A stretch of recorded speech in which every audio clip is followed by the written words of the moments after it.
Brawl news. You guys, we have a lot of things to dive straight away into here in today's video, such as some secret buffs and nerfs inside of the Brawl Talk, and I mean a ton of them. We have some additional information that was not mentioned in the Brawl Talk, such as the new Power League skin. I'm going to do my best to explain how we can get those free rewards by watching the World Finals. I know a ton of people had questions on how it's going to work. Some Starr Park references actually making its way into Brawl Talk, and this reference was predicted by the sounds found on the WKBR livestream before it was taken down. Those and several other things to dive into. Hope you guys are all pumped up. Let's get straight away into it.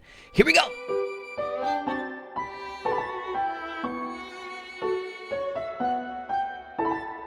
So everyone, of course, be sure you're staying tuned for more information right around the corner. We're in the thick of things. We're in the trenches of this update coming out, and I cannot freaking wait. But everyone, we are beginning today's video off over here on Danny's Twitter page to answer a very important question several people had once they got done watching the Brawl Talk, and that is, what is the next Power League skin? Believe it or not, in the Brawl Talk, they didn't specifically highlight what skin, but as you can see, Danny here tweeting out 22 hours ago, shortly after the Brawl Talk came out, that, "Hi, I'm the Power League skin, Director Buzz." I think the skin is super fitting to be the Power League skin, seeing that he's like the director of all the different movies that are happening, all the skins kind of representing one different movie that we've seen in the past here in real life, so I think it's a cool little touch. But moving along to another hidden detail here inside of the Brawl Talk that I feel like a lot of people noticed when they first watched the Brawl Talk, but if you haven't already, there's a small little icon at the very bottom of all of these brawlers that are playing in the Brawl Talk, which is a Gadget Icon. As we all know, there is a way to tell whether or not a player is maxed out here in Brawl Stars, but not a way to tell if they have a gadget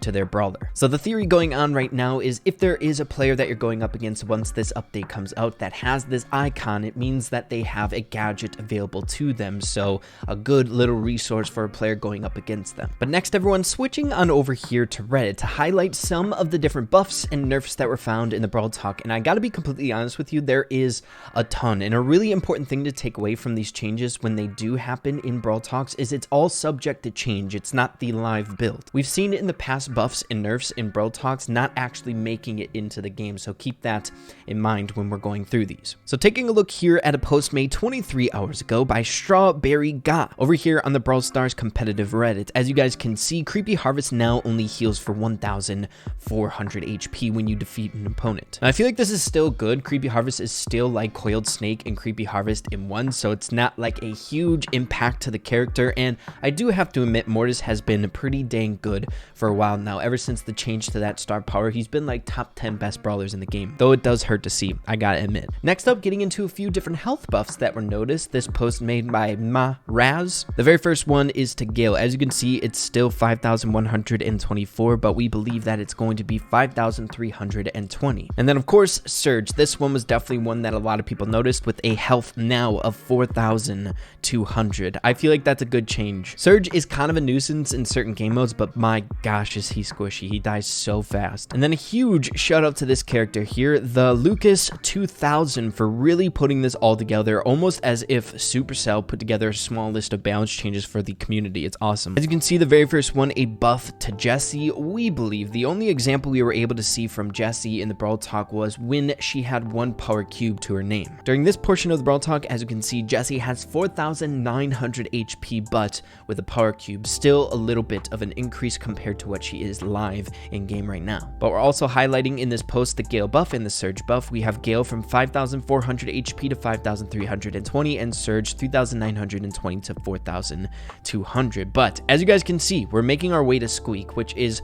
a really strange buff. Squeak buff, damage increase from 1,400 to 1,465, or chain reaction star power buffed from 10% to 17%. This buff was captured during this portion of the Brawl Talk, Squeak dealing 1,650 damage. So like the post said, it could be a few different changes. All that we know is that he's getting a buff of some degree, right? It could be to his star power, it could be to his just base damage increase. And obviously we have that Mortis nerf, which we discussed earlier. Creepy Harvest life steal reduced from 1,800 to 1,400. Now they also mention a Stu nerf, nerf, but I don't think anything came to stew. I think they're just kind of grasping at straws for that one, but hey, I could be wrong. But with that being said, next up, transitioning into how I think this point system is going to work here once the World Finals is out. As you guys know, we're able to get free rewards just by viewing the World Finals and interacting with it. I had tons of people in yesterday's video asking me what I know about this, how it's going to work out, because hey, no one really wants to miss out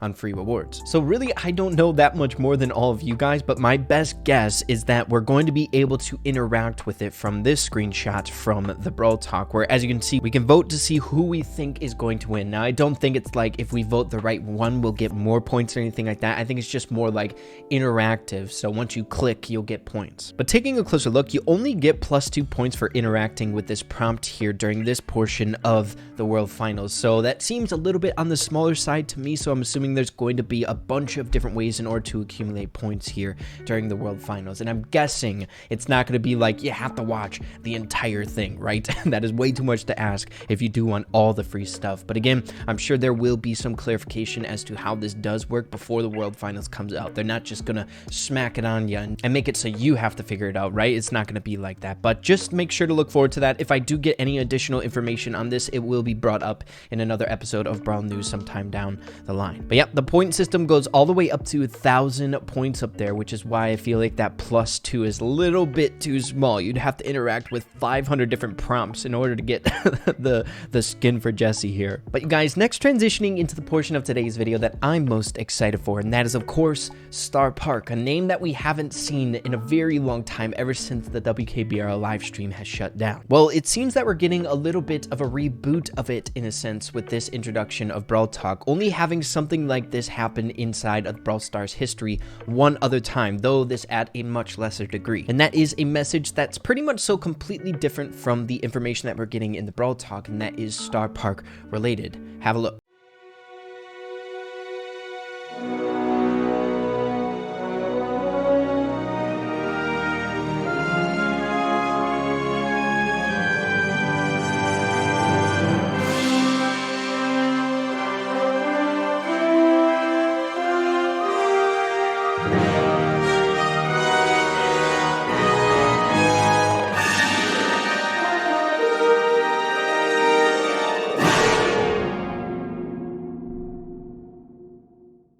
Pretty dang interesting. We have Starr Studios, which I believe with the context of the Brawl Talk, this is what produced the Brawl Talk itself, right? The Starr Studios. Also a little bit of a smaller wording down here at the very bottom, a division of Super Giant Starr Corporation. So it appears there's much more to Starr Corporation or Starr Park in general. Now introducing Starr Studios, we had the Starr Park WKBRL, the voice that hears you. We had Starr Park itself, now Starr Studios. It's nuts.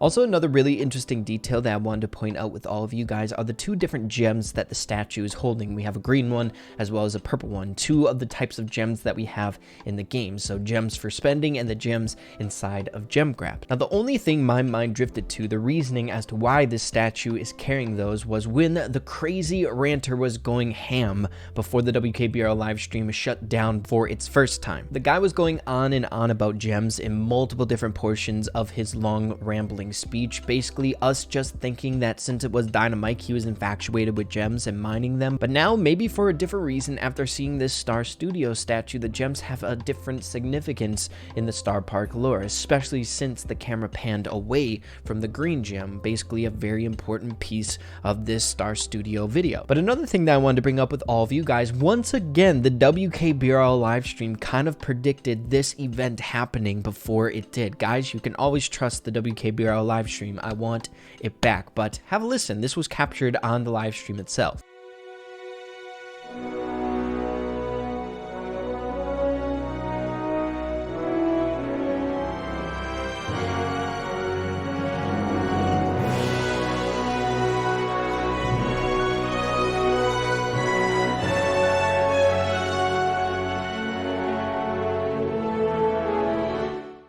Literally the same exact sound intro. It is mind-blowing to me, but a really awesome detail found within the community. Awesome. So I think it's pretty safe to say it's been incredibly difficult to track what is going on with Starr Park at the minute. I even predicted a Starr Park update to come out in the place of the Season 8 Brawl Pass, but we still have no traces of really that much Starr Park action going on. I guess we do have a little bit of something happening here in Season 9, but maybe this is the birth of another generation of Starr Park. We'll have to wait and see. I'm hoping so. It's definitely always making Brawl Stars kind of interesting, right? The lore stuff. But transitioning away from Starr Park, if I do find out anything else about Starr Park, I'll be sure to keep you guys in the loop. But I found this actually really interesting. A ton of people pointing this connection out. As you guys can see, we have different alternating seasons. We have Season 3, Season 6, and Season 9 all being girl brawlers. Whether that's a coincidence, who the heck knows, but people are theorizing that for Season 12 and 15 we'll also be getting girl brawlers here in the game to keep the balance in Brawl Stars. So hey, what do you guys think? Are we going to be getting a girl brawler in Season 12? I think if we get one more, it should be confirmed. One more, maybe it'll be confirmed. But yeah, guys, a funny little detail. But yeah, everyone, that's just about it here for today's video. Hope you guys enjoyed this episode of Brawl News, and be sure to stay tuned for the juicy sneak peeks right around the corner. But yeah, everyone, have an absolutely fantastic rest of your day. Keep having fun with Brawl Stars, and we'll see you in the next video. Adios. Take care.